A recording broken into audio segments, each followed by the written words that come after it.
from our studios in Atlanta, this is Car Biz Today. And here now, Jim Fitzpatrick.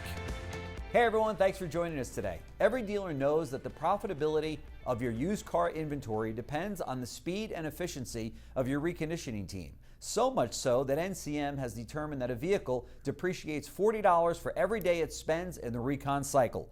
Joining us to discuss how you can motivate profitability from vehicle acquisition to retail ready is Dennis McGinn, CEO of RapidRecon. Take a look.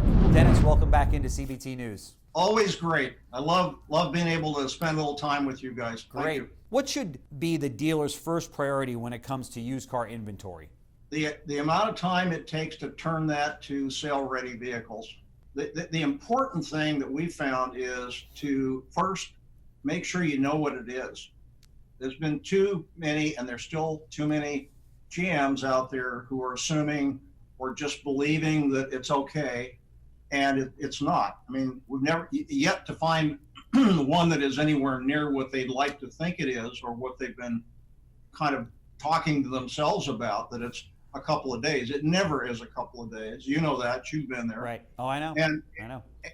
But the big thing is we're now understanding how much money's involved with that, with the today's market, and how what's going on. I mean, these things get stale. 21 days is the time window you have to make your targeted profit. That's right. So if it takes you a week or two or to get the car ready, you don't really have any time left. You're kind of out of runway. While you're reconning it, or it's sitting back in recon, in most cases the vehicle is already being advertised to the public, right? That's right. Everybody wants to get the car up right away. Right. Even some people even use auction pictures, although that's that's pretty tough. I don't always recommend that. Right. But they want to do quick clean and get it up because they don't want to miss an opportunity for somebody that's looking for that make, model, year, color, all that. And they have to be ready to answer those questions when they come in for their calls into their BDC or what. So you can't, if you miss that, the 21 days is still ticking. And there's no easier way to piss a customer off, if you excuse my French, than to advertise a car and you can't show it to them when they come in, or you can't tell them about it or talk intelligently about it over the phone or in email or in chat, because the car hasn't really hit the front end yet, the lot.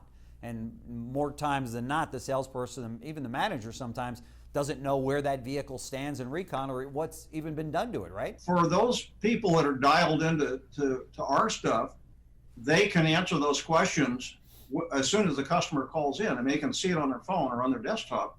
And before that, they used to say, well, I'll have to call you back, give me your number and all that. And they'd have to go figure it out and call them back the next day. Right.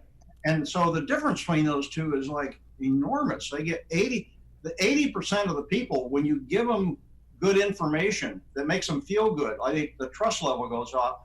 But calling them back the next day, they've already called somebody else, typically. Oh, they're already driving. Yeah, they may already be driving the car that they were looking for from somebody else. That's right. How can dealers acquire the right vehicles at the right costs? Well, that's really probably something that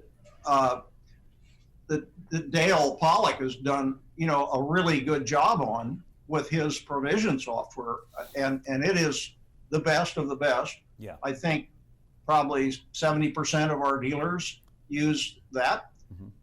And I think Dale's done an amazing job. He's recoursed a little bit, redirected a little bit, but I think it really helps to figure out, do I have a car that will that I can sell quickly, or do I have a car that I might have to haul in a little longer, but it's going to hold gross.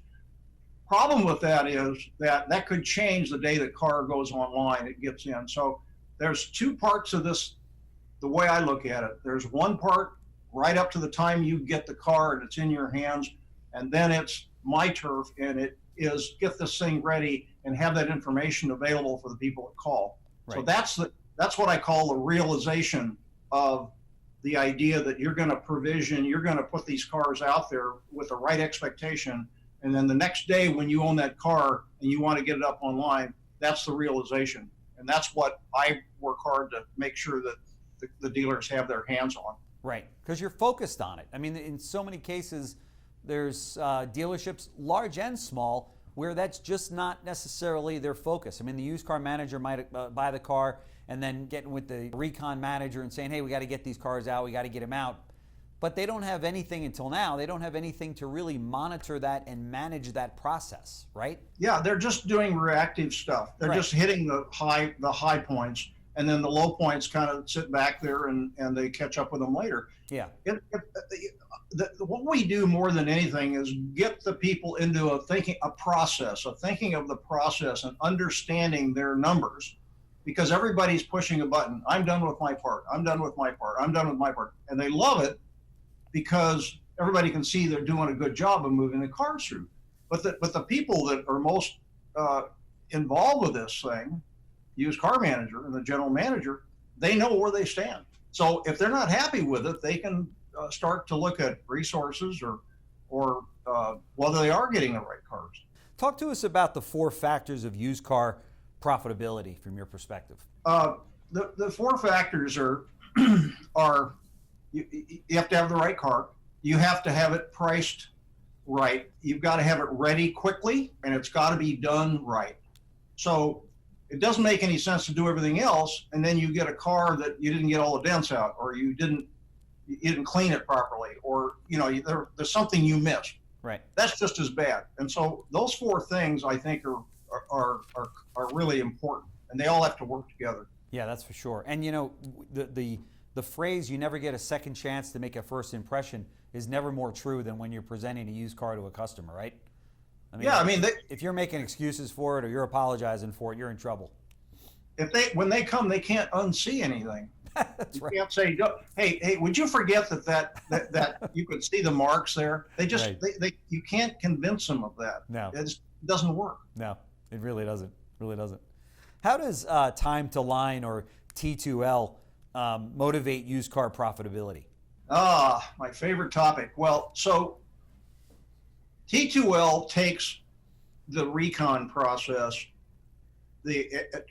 all the people pushing the buttons, I'm done, mechanical, cosmetic, and pictures and all that. Again, puts it into a perspective that they can compare with others now, whether it's their brand or whether it's their zone or whether it's their with the whole industry, because we've got all that data.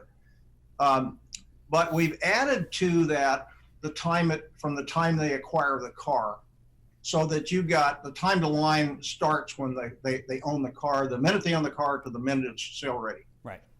And that's a look at the asset. How well are you managing your assets? Well, and this varies quite a bit, because some people, like the Land Rover guy that I know so well in Atlanta, that Justin. Sure. Justin, he buys a lot of cars from California, so he's got a little different situation. Yeah. But he makes it up on the other end, because he actually his hands around that particular market. Sure.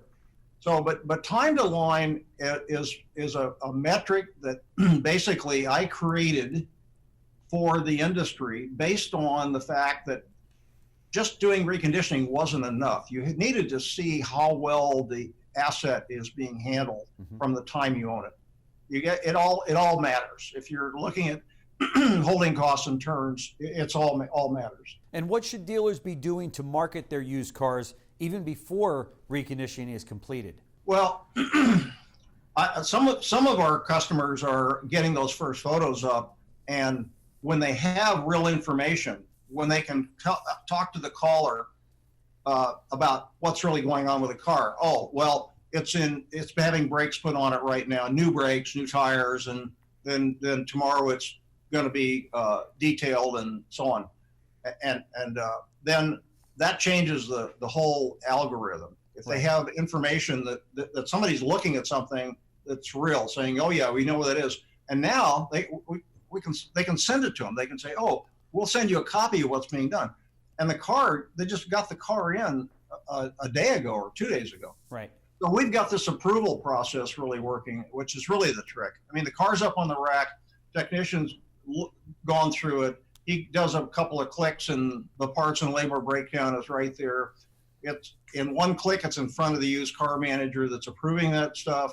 Then it's ready. It's off mechanical, or Sometimes that's to wait for a part, but that part, that kind of creates the baseline for the urgency, that whole approval process. Dennis McGinn, CEO of RapidRecon, I want to thank you once again for joining us on CBT News. For dealers that are listening to us, please check out RapidRecon.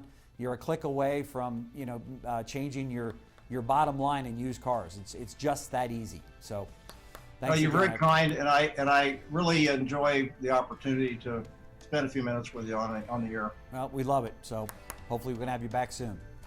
Thank you. All right. Thanks so much. CBT Automotive Network, the #1 most watched network in retail automotive. This has been a JBF Business Media production.